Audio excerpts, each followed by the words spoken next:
Hello and welcome to episode 289 of the Smash Accept podcast. I'm your host, Michael Royer. You can find me on Twitter at DynastyDadFF. This is wide receiver week. We already brought to you guys the new 2025 top 12 wide receivers. We've been hitting it up on YouTube. Make sure you guys hit that smash subscribe button. Nothing excites me more than talking about foundational wide receivers. We did the running backs last week. We're talking about how to fill in the cracks. But Snoog, when it comes to foundational wide receivers, you and I have been doing this long enough. We know the way to win in Dynasty is to build around those wide receivers and those quarterbacks. Nobody better to chop it up with than my main man Snoog. Let's talk wide receivers, baby.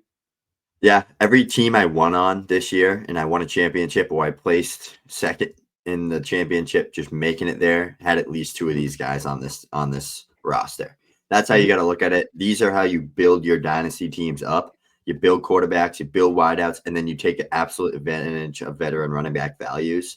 This is how Dad and I built our teams. This is how we encourage people in the Smash Accept Discord to build their teams and they're just taking after us. They're doing exactly what we do to build these teams, and they had a crazy amount of success. So make sure you do check out the Patreon. That's how you sign up. You'll get email invite link to the Discord right after you sign up through the Patreon, and then as soon as you do that, you'll be right in the Discord and ready to talk shop with 520 plus members that are talking all the time. You get our rankings, you get all of our rookie rankings, startup values, orphans, people putting up values and putting up trades and putting up all that stuff. Community is just talking and building, so you're not just getting our advice, you're getting everybody else's. So something special we're building right now. The biggest thing we're building is community, and we're a little bit different than everybody else.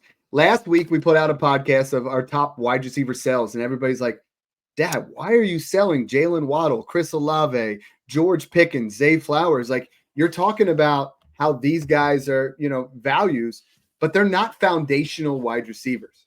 Snoog and I's teams, the way we build, the formula that we've had is we're taking, last year we were taking guys like Zay Flowers, like, George Pickens, and tiering them up to get in the rookie drafts, to get Brian Thomas Jr. or to get Puka Nacua, or to, move ourselves down in the drafts to get Ladd McConkey, or trading in for Jackson Smith and Jigwas. Because there's certain things that we're looking for when we're talking about foundational wide receivers.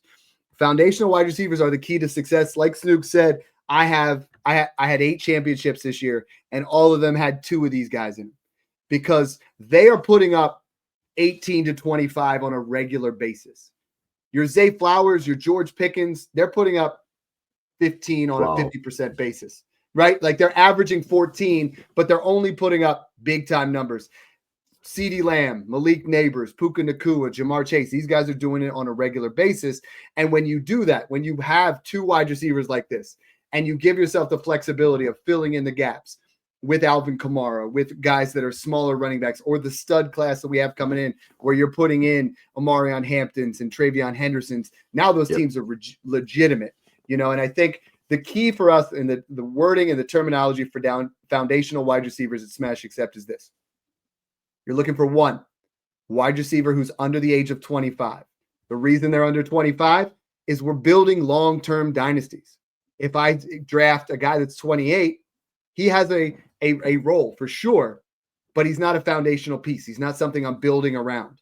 So this is your foundational pieces. If I build around Jamar Chase and he gets injured, I can still tear down to Puka Nacua plus. If I build around Tyreek Hill and he gets hurt, well, that sucks. That's what we're doing. The next part is they got to be a number 1 on their team. They got to be a guy that's force-fed. They got to be 120-plus target type guy. And if you look at this list, every single one of them is the number 1 alpha on their team, or at least a very, very high 1B in a good offense. All right. The next part we're looking at is ideally we want them to have a good quarterback. We want to get that, but that part changes. So let's start off. I mean, for me, tier 1's just 2 guys now. It's Jamar Chase and Justin Jefferson. I've moved Ceedee Lamb just down a little bit into the tier below, but Jamar Chase is now my wide receiver 1. Justin Jefferson is my wide receiver 2. I believe both of these guys are still, I know it's draft season, super flex first round picks.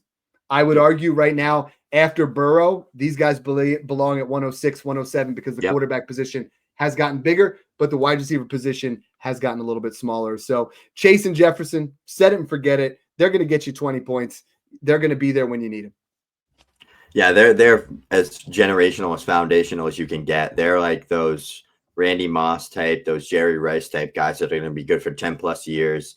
They've broken all these records, rookie records, through first 4 seasons, through first 3 seasons. Like, they have it all. Like, I don't even need to dive into the details. Every single person listening knows that.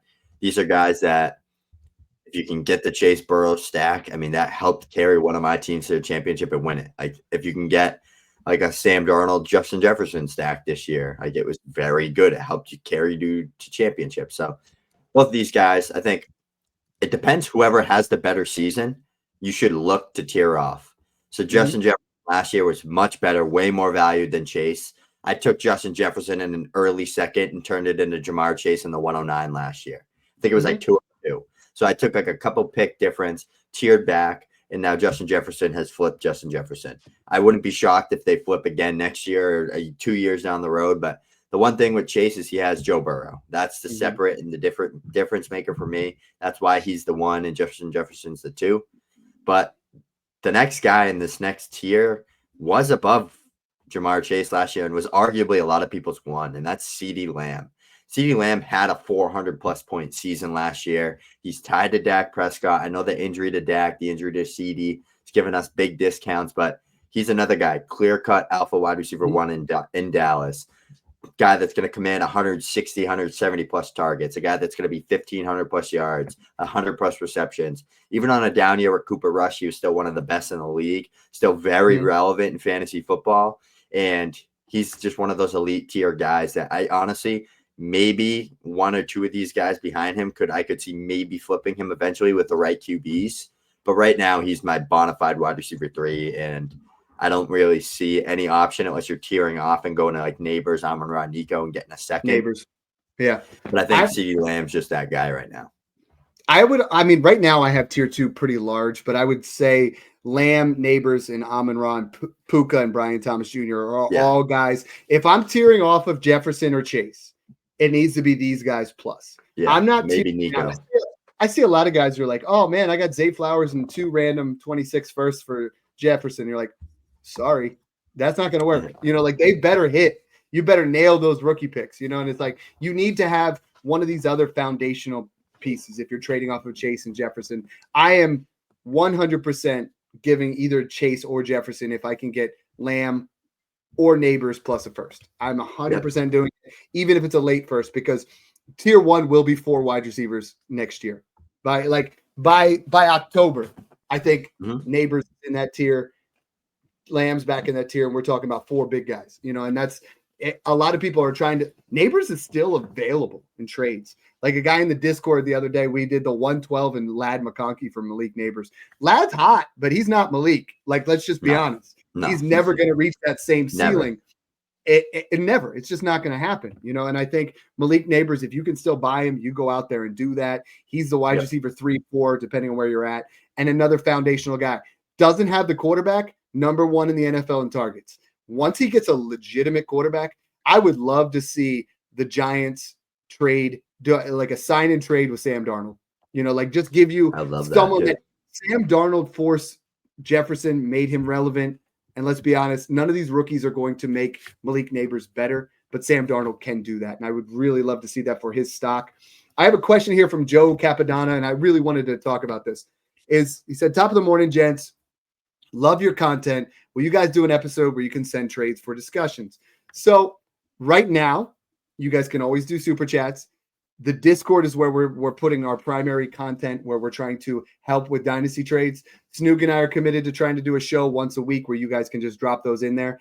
But we are answering 100 plus DMs a day between the two of us. Sometimes in season, 100 plus each. And that's where you get that one-on-one connection, where you can throw a trade on here and just say, Dad, do you want X, Y, or Z? In the Discord, you're going to say, Dad, this is my team. This is the trade. What do you think? And you're going to get a much better answer. It's like doing your taxes with TurboTax versus going to your guy that is going to find all your extra discounts. It is tax season. Exactly. Like TurboTax is fine. Yep. It'll get it done. We'll show you. But when you go to a professional, you go to someone to diagnose it, we're going to get you that extra return during tax season. So It should be. We're gonna help you build Ta- your teams. We're it talking should about be a tax foundation write-off receivers. We're gonna build that team for you. for your portfolio, Snoog. Though our players that are in our Discord should be like, yo, I pay a consultant here. It's just bringing me some Yeah, cash on the literally, side. it should be able a tax write-off. we'll get that going. But tier 2 is awesome because this is the guys where you're getting so deep. It's Amon-Ra St. Brown, and you can't argue with him being foundational. He puts up. I mean, if the draft capital was there and he was 6'3", I think you would still consider him tier 1. But you get a discount on him every year. I don't know why, but we still get a discount on Puka Nacua. Dude, every time he's out there, it's not Cooper Kupp's offense anymore. Stop trying to play around like it is. Puka Nacua is the man. He gets 12 to 15 targets. And Brian Thomas Jr. has now entered this realm for me. I have moved Brian Thomas Jr. above Nico Collins because Nico Collins is 25 and BTJ is so young. This class, this is where you win insulated trade, Snoog. You mentioned it before with moving from Jefferson to Chase. But if I can move from Jefferson to Lamb to Nabers, if I can move from Lamb to Puka or Brian Thomas Jr., I mean, I still think you could get Puka, and I've seen it in the Discord, Puka in a first for Lamb and, a 26-second type running back. It's like, why would you not do that? Like, Puka Nacua is here to stay. You don't have to worry about draft capital anymore because he's played 2 full freaking seasons of elite level production. Puka belongs here. The craziest part is every single one of these players that we've just named have at least a good to elite quarterback right now. The only ones that don't is Brian Thomas Jr. and Malik Nabers, and they were both rookie wide receivers that both hit 1,200 plus receiving yards in year 1. They both played with Mac Jones, Daniel Jones, who was the guy, Tim Boyle. They had Trevor Lawrence there for a little bit, which is good long term. So I think Brian Thomas Jr. does have a good quarterback there long term, but they both hit 80 plus receptions. Nabers was in that 100 range.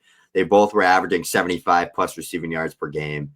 They were dominating the percentage of their team's targets with no quarterback play. They were both like what Garrett Wilson was as a rookie, but better in similarly bad spots. I will never say that there's a situation as bad as the Jets, just coaching wise, franchise wise, quarterback wise, but like that's what separates those two from me from Garrett. Even though I think Garrett, like skill wise, can be close to them. I just think that their long-term success with the franchises they're in are going to be a lot better. And they already are like, they have a lot more that is good for them to see for a new head coach to come in. Like head coach sees that Jets team, like this is a disaster, no QB, nothing to look forward to. Like at least like Malik Nabers and Brian Thomas have good future buildings around them and at least good draft capital. And like Brian Dabble is a good coach and like they have all this good situation. But that rounds off that tier for me as well, Dad. I think Nico Collins deserves to be in this tier. I don't know if you mentioned him, but he definitely can't do it anymore. He definitely is in the tier for me, for sure. With the backsliding of Stroud this year, I've moved him down, but he's had some flashes. We'll get there. He averaged 83 yards per game this year, 1,000 yards, and he played in 11 games. And half of the season he was injured. The difference for me is the age gap between everybody else there. You know what I mean? But I think he's you could argue he belongs in there for sure. No problem. What I want to talk about is some trades here real quick because I'm looking at like Puka Nacua trades, and this is I've been telling everybody it's time to sell Devon Achane. We saw what he does when Tua's out, and I'm seeing trades here on Dynasty Data Lab. I see Devon Achane and the 202 for Puka Nacua, Devon Achane and Isaiah Likely for Puka Nacua, Devon Achane in the 112 for Puka Nacua. I will pay the 112 to get the most stable wide receiver you can get. And I think these are absolute steals when you can do these kind of things. I see Puka Nacua, CeeDee Lamb for Puka Nacua in the 111. I'm taking Puka. How about, let's see, Bucky Irving in the 110. Puka. Yeah. I'll take a Puka. If it was the 107, I think I would do it. I just have such a soft spot for the elite young wideouts. I just think like that top 8 we just talked about. You could even say like London, Garrett, Marv, Vlad too. Like I just don't want to sell them. Like if I have one of these 14 guys on my roster, you're wasting your time unless I have Lad and you love Lad and you're like, come get Ceedee or come get Nabers or come get Chase. But if you're not offering one of these top 14 that we have on on this Dynasty show, and I ain't getting Jahmyr Gibbs, Brock Bowers, or Bijan Robinson back in the deal, you're wasting your time with me. You lost. I mean, this one here, JJ McCarthy and Jordan Addison. Oh my on God. paper. But no, it's not the actual trade. Like that's not what we want you to do. We're not trying to get ourselves into that area. You were talking about, Brian Thomas Jr. So let's pull up some trades on Brian Thomas Jr. because seeing what actually is happening in the community is so much important on a trade where you're like, this guy traded Baker Mayfield and Mike Evans for Brian Thomas Jr. I'm sorry, bro, you got cooked. It's Brian Thomas Jr. Brian Thomas Jr. for Ladd and Chuba Hubbard. I just think I like Chuba, but I just think Brian Thomas Jr.'s ceiling is so much higher than Ladd's. Brian Thomas could make it close just because Herbert is gonna feed him like that. That could be close from a fantasy perspective, but talent perspective, it's not close. No, it's not. T. Higgins in a second. That's Brian Thomas Jr. No doubt about it. You know what I mean? Even paying that second to get 4 years younger, even though Higgins has been good. Michael Penix Jr., Jamison Williams in a late 25 first.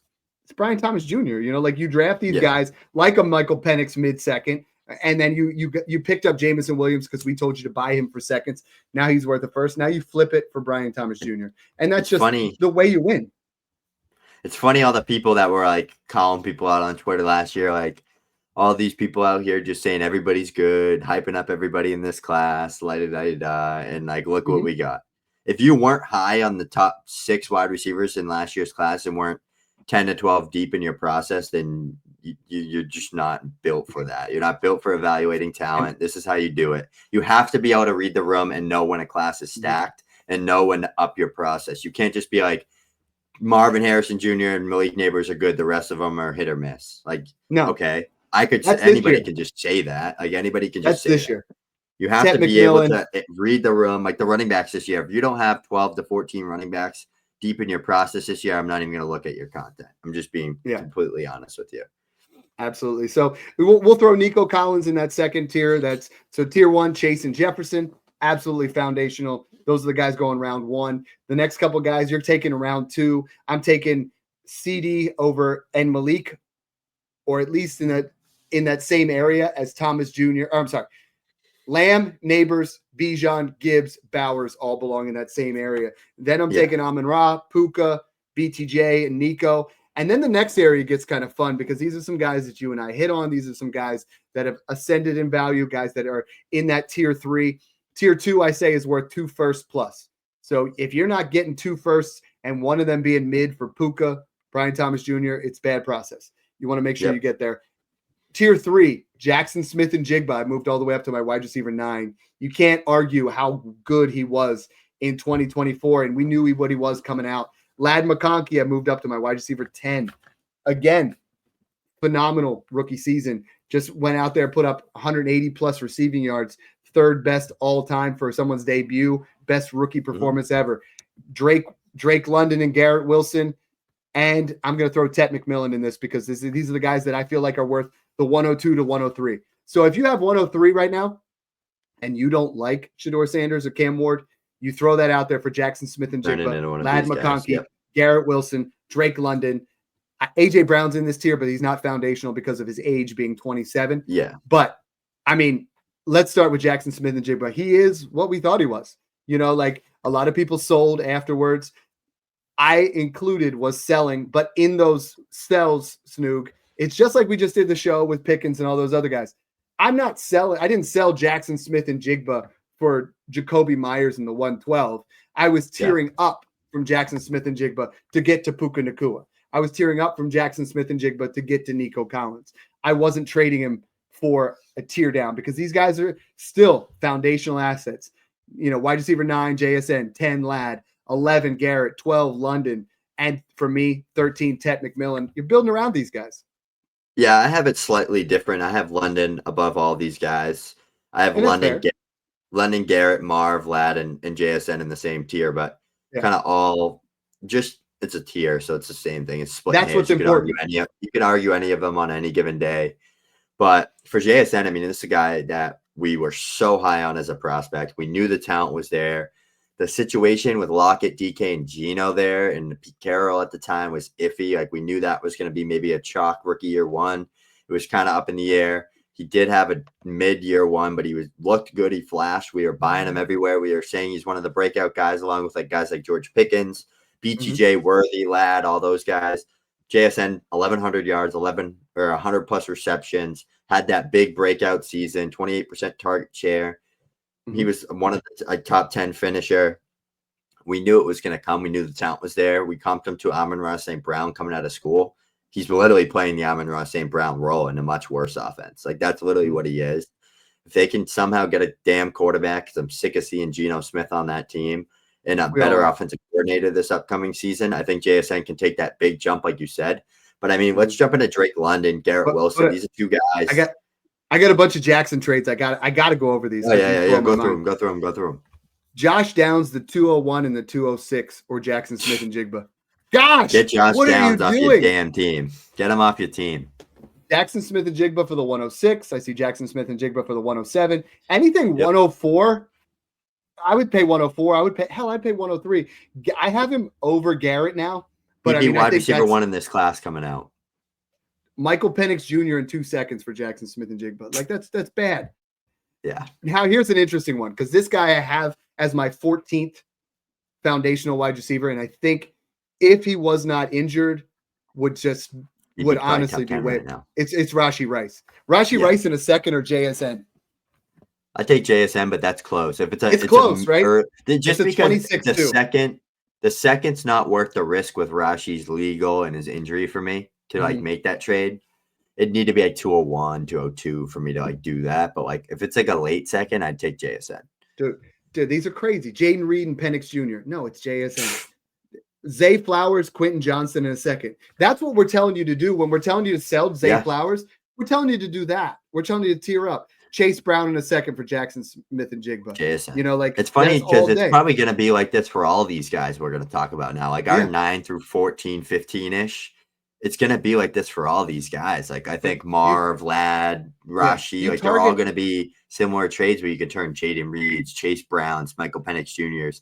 This is that read the room, know when a guy isn't good and his dynasty value is being inflated type of move. I mean, you tier up off of these guys, and then you fill in like this one here. George Pickens, Jonathan Brooks in a 26 second, or Jackson Smith and Jigba. You're using Jonathan Brooks' injury a second to go from Pickens, who scores 10 points or more in 47% of his games, versus Jackson Smith and Jigba, who just finished top 8. That's how you win those things. Now, the next guy you wanted to talk about was that Ladd. It was going to be Drake London. Okay, Drake London was the wide receiver 1 overall when Michael Penix Jr. played in those. It was a small sample size, but he absolutely dominated targets. He dominated the way he was playing. He's what we wanted him to be. So I don't fault anybody having Drake London over Ladd McConkey, over Garrett Wilson, over, I don't fault anybody for having him there just because he's that good. We knew what the talent was going to be. I'm trying to pull up the 3 starts that Penix Jr. had: 39 targets, number 1, 352 yards, number 1, 23.1 fantasy points per game, number 1, tied with BTJ, 39% target share, number 1, 22 receptions, 3rd. So we might actually have someone here that can unlock Drake London. No one's unlocking Kyle Pitts, just sell him. But Drake London, and your window to sell is now, your window to buy is over. I don't see being able to, you can't buy Drake London now because you're not going to get value. I don't think he's close to his ceiling, but I don't think he'll ever be a 1,700-yard guy. I think he's going to be consistent 1,100 to 1,300-yard guy, 90 to 100 receptions, 6 to 10 touchdown type guy. He's just that foundational, top 12 wideout. You're 1 on your team. He's your wide receiver 2. He's a guy you're building around. He's young, elite prospect. He hit that 75-plus receiving yard mark, 1,271 yards total, 280-plus fantasy points. I think what separates him from Garrett Wilson, and I think Garrett's a better player, better talent, has a higher ceiling. The situation, the foundation the Falcons have built, the coaching staff, Michael Penix or Kirk Cousins, whoever the quarterback is, everything about the Falcons is better than the Jets. As of right now, at least. 2 years down the road, it could change.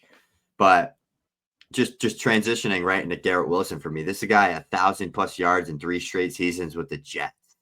I could list, Trevor Siemian, Tim Boyle, Aaron Rodgers, Mike White, Joe Flacco, Zach Wilson, Chris Streifler, or whatever that tight end quarterback guy was who started for like 3 games. Like he's had like 7, 8, 9 horrible quarterbacks throwing him the football. Don't matter. Every day, every week, every year, shows up, 1,000+ yards every single season. The talent's there, the draft capital's there, blue chip type prospect. He has top 5 dynasty wide receiver upside. I mean, before Rodgers brought in Devontae Adams, when Garrett was starting to become his guy, we saw that. Like he was like the wide receiver 2 or 3 for a while. Like we saw that upside finally, and that's all I needed to see. Rodgers, you can kick to the curb. I don't want to see you anymore. Just bring in someone new. It could be Cam Ward, could be Sanders, Jackson Dart. Who knows who it's going to be? But I think Garrett Wilson, what separates Drake London and Garrett Wilson with Ladd McConkey is they're just more talented. They're just better wide receivers, more talented players. The situations aren't as good, but I think that long-term longevity is going to be better. So Garrett Wilson, again, I always put out my buys and my sells in the beginning of each month, and then I update them in the Discord only. But these are the type of moves that people are making. Kyron Williams for Garrett Wilson, smash. You're like Garrett Wilson for Tank Dell and the 106. Tank Dell is literally a point where you're just using him to build up. You're just using him to tier up unless you're rebuilding. I don't think he'll ever be the same again. Too many catastrophic leg injuries. It's sad. It's really sad. It's someone that really likes the Texans too. So, yeah. And we're just saying buy up of these guys. I mean, we got George Pickens in the 111 for Garrett Wilson in a second. I'm taking Garrett Wilson. Yeah. We're telling you to sell these guys. We're telling you to buy other guys, and it works every time. Now, on the flip side, we talked about insulated trades. At this point, okay, and this is nice. It's Jamar Chase, the 105. I'm sorry, Jamar Chase or Garrett Wilson, the 105 and a 26 first. I'm taking 2 firsts on top of this now. I think Garrett Wilson's still going in that because then area. you could always go, okay, let me take Garrett in a second or Garrett in a mid-second and go get Nico, go get Brian Thomas, go get Puka type person. And then it's like, so I gave up Chase in a second for Puka and 2 firsts. Like that's the type of thing that I would be looking to do. I see 2 more on here, Chris Olave and a second for Garrett Wilson and T. Higgins in a second for Garrett Wilson. I'm taking both of those too. T. Higgins, if I'm a contender, if it's like 202, I might take it. Because if I can get T. Higgins and maybe Cam Scatterbo, I get somebody else that's like a big time running back. But that tier 2 is really where you're going to make your money. Because I think we're talking really safe floors, really high upside with Jackson Smith and Jigba, Ladd McConkey, Garrett Wilson, Drake London. And I have Tet McMillan in here because I have these guys are all worth the 102, 103. If you told me he went to New England and he had 1,000 yards year 1, like he belongs up in that next tier. Like I think he would make that jump. If Garrett, if Jackson Smith and Jigba has another good year, I think he moves up to tier 2. I think, Drake London could move up to tier 2. I don't think Ladd McConkey or Nico Collins ever really go too much higher than where they are right now. Like Nico's capped, but he's phenomenal. Ladd McConkey, like how much I've seen, could you ever put him above? I was just going to ask you. That's the thing. He can't get up there. He just had 197 yards in a playoff game against an elite defense where he was top 3 of all time as a rookie. Or he might have been top 3 all time as a guy that had the most yards in a single playoff game, which was like with Calvin Johnson and someone else. But I mean, Ladd had a kick-ass rookie season. Like he had 1,100 yards, 80+ receptions. He only played in like 15, 16 games. Finishes a top 10, top 12 wide receiver. Tied to Justin Herbert. Like everything's there for him. We were high on Ladd coming out. We had him as top 6 wide receiver in a stack class. We said that he was going to be a first-round pick. He didn't, but he was right there, very close to it. He should have been a first-round pick. I think that there's another rookie wide receiver that people are sleeping on that we're going to talk about very soon that I think can jump all these guys when he hits his stride. I know who we're talking about, but I mean, I see it straight up. Marvin Harrison Jr. for Ladd McConkey. Now, I did not draft a single share of Marvin Harrison Jr. You know that. Across all my leagues, I was tearing down to Malik. I was tearing down. Or I did. I traded him, though. But would you rather have Marvin Harrison Jr. or Ladd McConkey right now? That's one of those just tough ones. I mean, I think if you switch the teams, it wouldn't be close. I think if you switch the teams, Marv would have been the best rookie wide receiver this year. Agreed. For sure. But it's situational basis matters. Like people like want to. You see the name Kyler Murray. Kyler Murray sucked. He was terrible this year. Marv had like 900 yards and 8 touchdowns. Was overthrown on probably 4 touchdowns. Was missed on probably 2 to 3. Like he should have had like 12 touchdowns this year. The way I'm handling this is I'm trying to if I'm really trying to trade Ladd for Marv or Marv for Ladd, I am including a secondary piece in this trade, and I'm trying to win that secondary piece. A lot of times people don't pay attention to that, but if you look in your tiers, right, even amongst the same tier, let's go over to the running back position, guys that are similarly ranked.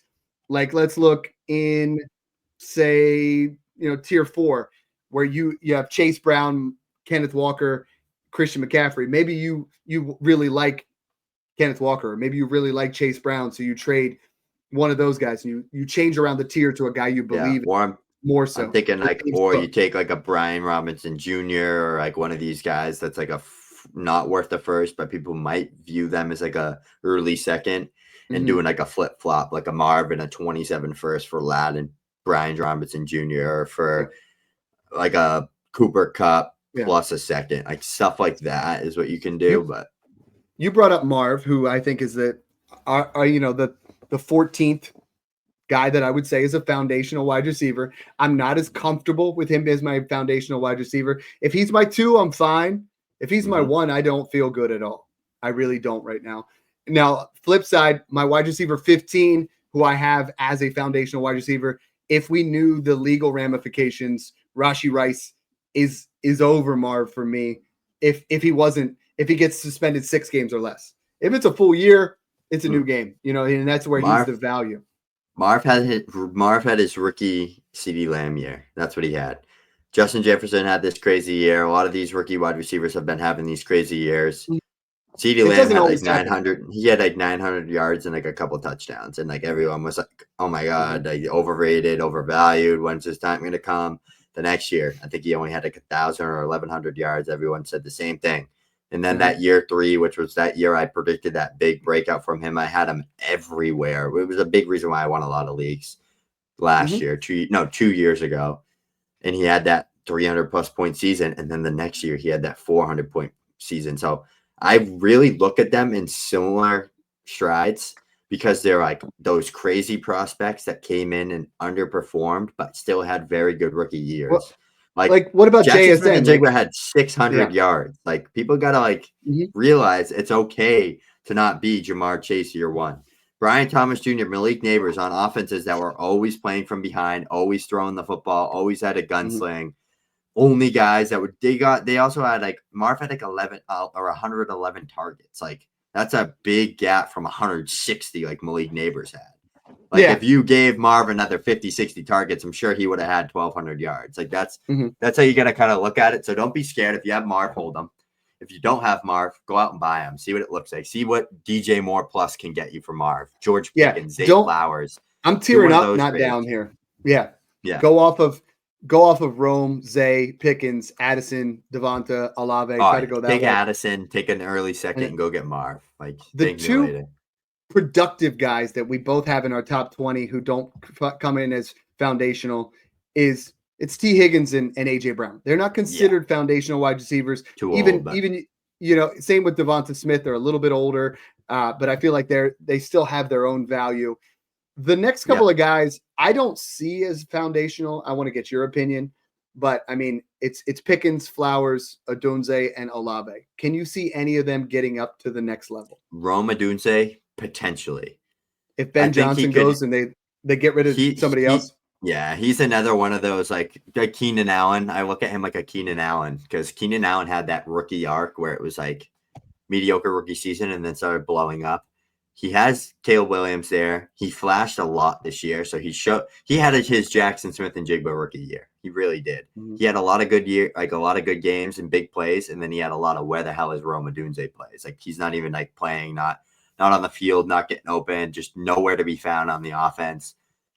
They had no coach. They had a crowded wide receiver room.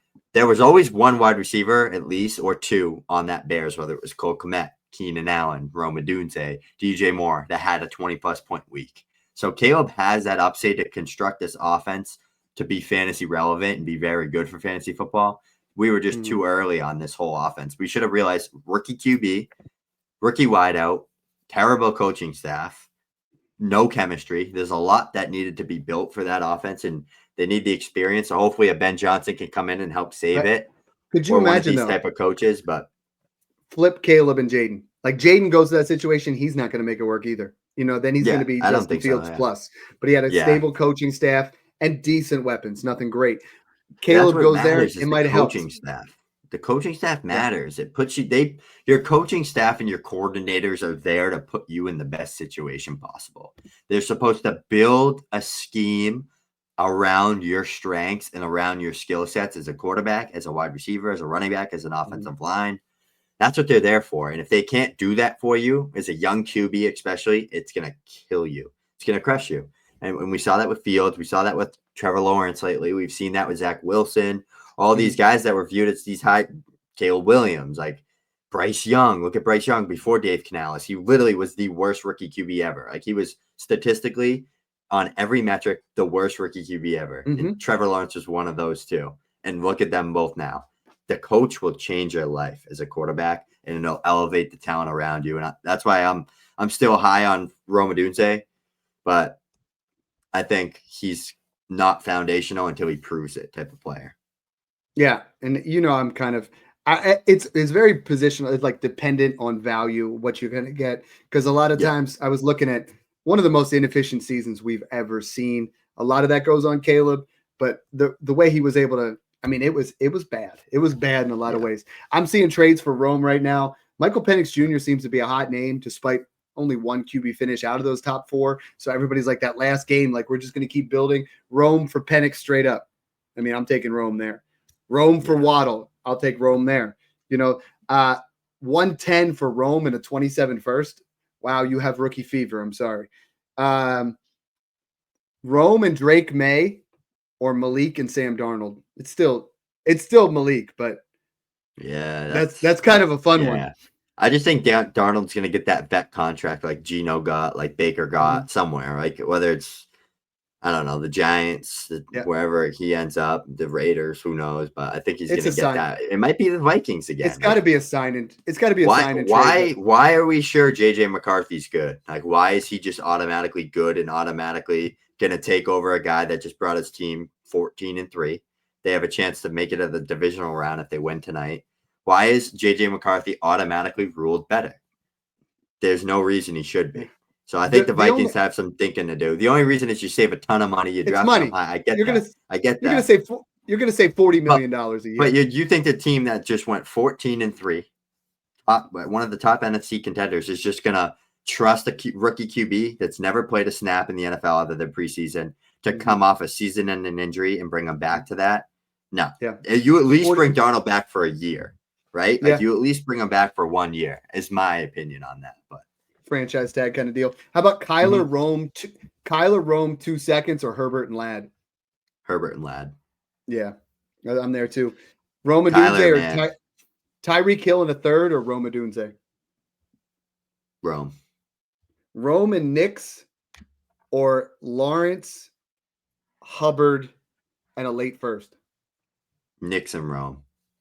See, I'm taking Lawrence there. I'm kind of like low key. Yeah, I'm taking Lawrence there. Yeah. Rome. Why can't Lawrence be better than Nix? Like he absolutely can be, especially if they get a good coach this offseason. Yeah, like especially with the weapons. Yeah. Lawrence is my favorite QB by. Me too. A-Chain and Keon Coleman or Rome in the 106? Rome in the 106. Yeah, take yourself another running back and you're going to get much, similar type production. London or Rome and a projected mid to early 27 first? I would take Rome in the early first. If it was late, 27 there's no class chance. is going to be special. Yeah, it absolutely is. All right, here's an interesting one: Saquon or Rome, Chuba, and a second. Saquon. Yeah, it's close. It's close. I'm loving that we're getting dynasty trades rolling again. A lot of leagues were really tight.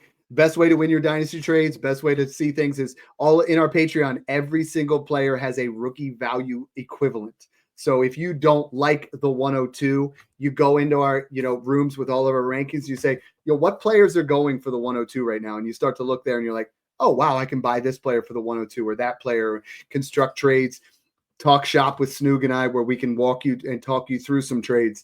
One guy in the playoffs was going to trade. Hold on. I got to think what it was. T. Higgins and 2 firsts for Puka Nacua. And T. Higgins went off in the playoffs. One of those firsts became the 103. And he's like, dang, you talked me off a cliff on that one. Now you have multiple assets. And there's so many scenarios where we're not going to give you, go ahead and make that trade so you feel better. We're going to put ourselves in your shoe and make a trade like I would or like Snoog was. Like, I'm never going to go in there and be like, oh, no, I like that. Just so you feel better. I'm going to say, dude, that's bad. We got to go back to the drawing board. This is how I would do it. And that's why Snoog and I have 4 to 5x our money over the last couple of years. That's why we're trying to pass that on to you guys. That's why the community is so sharp and things like that. So thanks again for tuning in, guys. Make sure you guys hit that subscribe button. Make sure you guys check out the Patreon and enjoy the process.